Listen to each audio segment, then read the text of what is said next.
Well, first of all, the government is very grateful for the visit of Wendy Morton, the Minister for the European Neighbourhood and the Americas, and this was precisely to deal with the question of a possible no-negotiated outcome to our discussions on the future relationship of Gibraltar with the European Union. So it was centred on that particular aspect. There were various projects that were discussed as part of that.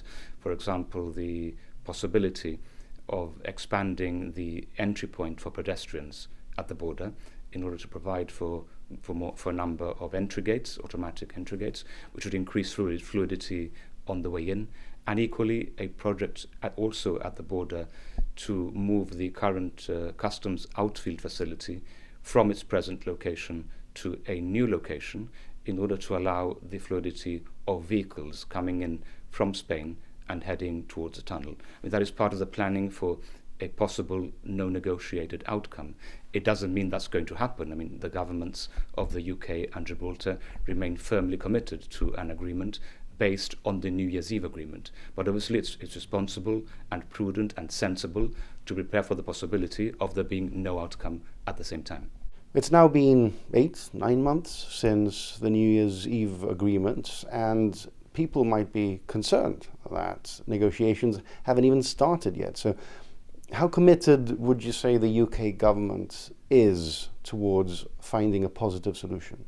The UK government, from our perspective, is completely and totally committed to finding an agreement. And we've been involved in meetings with officials and others in the United Kingdom, and there are times when they've had more than 50 experts connected to a virtual meeting at the same time. So they are treating the negotiation very seriously, as indeed we here in Gibraltar are treating it very seriously. And let me say, both on the deal and also on the no negotiated outcome. You will recall, for example, that the United Kingdom has committed funds specifically to Gibraltar, for example, to construct a ferry ramp at the port to allow the ferry from Algeciras and from Tangier to be able to dock adequately.